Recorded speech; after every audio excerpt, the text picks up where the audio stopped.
Now, investigators of Valley Homes searched in connection to the Tupac Shakur murder investigation nearly 27 years after his death. The cops had no idea what they were about to walk into inside Tupac's garage. When investigators finally broke open that locked door in February 1997, 5 months after his death, they expected nothing more than luxury cars, or maybe some studio gear. But what they actually found inside that sealed space would rewrite everything the public thought they knew about Tupac Shakur. Even more shocking, it uncovered secret plans he had kept hidden from almost everyone, including those closest to him. Metro Police confirming they searched a home as part of their ongoing work to solve who killed the rapper and hip-hop icon. The garage had remained sealed since September 1996, stuck in a long legal battle between Death Row Records, Tupac's family, and multiple attorneys over who had control. A judge eventually ordered it opened for official inventory. The moment Detective Marcus Hendricks entered with his team, he sensed something was off. This wasn't a showroom for a celebrity lifestyle. The walls were soundproofed, heavy-duty shelves lined both sides, and everything was carefully organized with labels and dates, like the setup of a serious operation. And what rested on that central workbench would shatter everything the public believed about Tupac's final months. This is telling Bay News Now investigators this search involves Dwayne Davis, also known as Keith D. Davis speaking publicly about the night Tupac died in videos on YouTube and in a book. Everything about it showed he had been studying the film industry, as if he was preparing for an entirely new career. One of the scripts, titled Thug Angels, focused on gang intervention programs. Attached to it were real proposals to partner with nonprofits and host community screenings, with ticket proceeds going directly to youth programs in struggling neighborhoods. 25-year-old Tupac Shakur shot 4 times inside this BMW in this intersection near the Las Vegas Strip in September 1996. He would die from his injuries 6 days later. The second binder was even more powerful. Page after page of financial records revealed where Tupac's money was truly going. And it wasn't toward jewelry or parties like most people believed. Bank statements showed steady payments to bail funds for young people locked up on minor charges. Receipts proved he paid legal fees for families who couldn't afford attorneys. Wire transfer records confirmed donations to literacy programs, mentorship groups, and community centers across California. And none of this was ever made public. No press releases, no interviews, just silent support for people in need. One check for $50,000 was sent to a Watts literacy program just 3 days before he traveled to Las Vegas. But the third binder held evidence of something that could have changed hip-hop forever if Tupac had lived long enough to carry it out. Vanessa Murphy speaking exclusively with paramedics in 2016. We brought the gurney up, over, just pulled him out. pulled him out, and that's when, everybody was yelling Tupac. Legal documents showed Tupac was quietly building his own record label, completely separate from Death Row. Corporate filings from August 1996 confirmed he had already registered the name Machiavelli Records, applied for trademark protection, and even begun negotiations with distributors who could release his music without Suge Knight's involvement. Detailed business plans outlined his vision to sign and mentor young artists, create a full production house with his own engineers and video directors, and build something that would live beyond just his own career. The message was unmistakable. Tupac was preparing his exit from Death Row, and he was putting everything in place to do it on his own terms. He's happy it's happening, and he says he hopes it'll bring some more closure to the case. I didn't think there'd ever be any more steps taken in this case. The search continued deeper into the garage until investigators discovered a locked box hidden behind the filing cabinets, solid steel, secured with a code. Once Afeni Shocker's attorney provided the combination, they opened it and found a stack of DV tapes inside. Each tape was marked by hand with dates ranging from July to early September 1996. When detectives played them back at the station, they saw Tupac sitting alone, speaking straight into the camera like he was recording a personal video journal. And what he said on those tapes would stay with everyone who watched them, because it was clear Tupac sensed that something bad was on the way. It's 27 years old. I can tell you exactly why it happened. It's happened because of Keith E.D. running his mouth. The video entries revealed a completely different side of Tupac than the aggressive image seen in his music videos. He spoke openly about being worn down, feeling trapped by his own reputation, and realizing that the life he was living couldn't continue much longer. He talked about wanting to move to Ghana and create films about Black history without Hollywood's influence. He also shared plans to write a book on political change and activism, something young people could genuinely learn from. In one recording dated September 3rd, just 4 days before the shooting, Tupac said he felt like he was living on borrowed time, not because of enemies or rapper rivalries, but because everything around him was moving too fast and he was losing control. The tapes made it clear he was searching for a way out of the persona he had created. Publicly, he was the fearless thug who didn't care about consequences. Privately, he was carefully planning a future that looked nothing like that. The contrast was powerful, and investigators realized they were watching someone who wanted out desperately, but didn't yet see a safe way to leave without losing everything. Then they noticed the BMW sitting on the hydraulic lift in the back of the garage, and suddenly everything took on a darker meaning.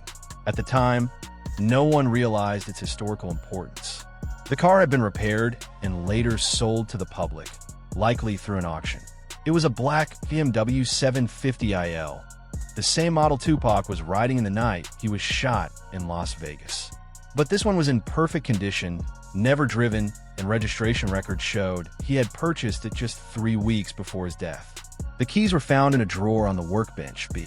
Probably didn't really know it was going to have any historical significance. At that point, it was fixed and then sold to the general public, probably at an auction, something like that. Handwritten note that read, "Exit plan, New York or Ghana. Decide by October." When investigators opened the trunk, they found 2 large duffel bags filled with items that sent a chill through the room. Inside were multiple passports, one legitimate and one that appeared to be fake under a different name.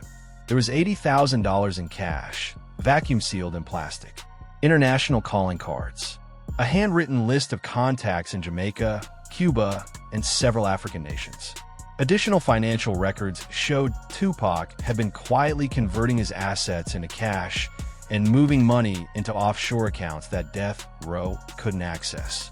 All of it pointed to the same conclusion. Tupac Shakur was preparing to disappear, and this BMW was meant to be the escape vehicle. But what investigators later found beneath the driver's seat would raise questions that, even today, still have no clear answers. Recently, Keefe D has written a book and made TV appearances detailing his involvement in Tupac's death. A small leather journal held entries written during the week leading up to the shooting. In it, Tupac described feeling watched, believing someone was following his movements and tracking his plans. He wrote about his fears surrounding death row's criminal ties and a growing sense that he was becoming a liability to dangerous people. An entry dated September 5th, just 2 days before his death, revealed that he had tried several times to cancel the Las Vegas trip, but felt pressure to go anyway, even though his instincts warned him not to. The final entry was dated the morning of September 7th, 1996, the day he was shot. It was a single sentence in Tupac's own handwriting. "If tonight goes wrong, the BMW knows where to take them. Keys under the seat, package in the trunk. Tell Mom I tried." That line suggested Tupac had arranged for someone else to use the BMW if something happened to him, possibly to protect his mother and family. But whoever that person was never came forward after the shooting, and the car remained locked away in police evidence storage for years. Bragging that he's the one who handed Orlando Anderson a gun, and subsequently that gun is used to shoot Tupac. The discovery inside the garage changed everything about how Tupac's final days were understood. He wasn't simply living recklessly and waiting for tragedy to strike. He was actively planning a way out, building a new business, preparing for a completely different future, and trying to protect the people he loved in case everything fell apart. The binders filled with business plans, the private video diaries, the hidden BMW loaded with cash and false documents. None of it matched the public image of the fearless rapper who seemed to welcome danger. So what did it all really mean? And why did Tupac feel he needed an escape plan in the first place?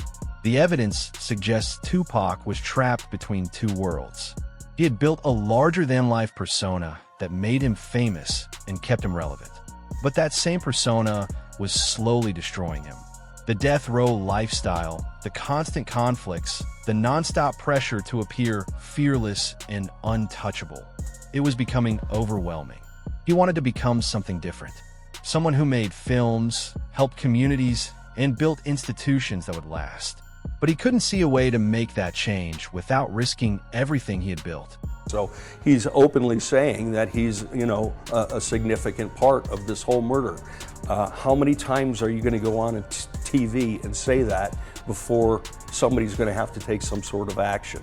The quiet philanthropy he carried out in secret proved how deeply he cared about lifting others up. Even while his music and public image told a different story, the record label plan showed he understood the business well enough to build something truly independent. The video diaries revealed a man who was self-aware and thoughtful, far from the reckless figure often portrayed by the media. And the BMW tied to the escape plan showed he knew the danger around him was real and growing. When investigators finalized their report on the garage evidence, they concluded that Tupac Shakur's death wasn't just the loss of a gifted artist. It was the destruction of a carefully planned transformation that could have reshaped hip-hop itself. Those binders and tapes connected to the hidden BMW weren't just personal belongings. They were proof of a future that never arrived. A second chapter erased on a Las Vegas street months before the world ever knew it was being written. If they can match them up and say, wow, these are the same type of rounds that are in Tupac, obviously that kicks things up considerably. Will that happen? I think probably not 26 years later, but certainly it's something that they're going to have to take a look at. The garage kept Tupac's secrets hidden until it was already too late for them to change anything. And now, looking back at everything investigators uncovered inside, it's impossible not to wonder what hip-hop might look like today if Tupac had made it to October. If he had carried out that exit plan, if he had driven that BMW to the airport and disappeared to Ghana just as he had written. The world didn't just lose a rapper that night in 1996. It lost every possibility that was packed into those duffel bags and written inside those binders. A future locked away in a garage no one was ever meant to see.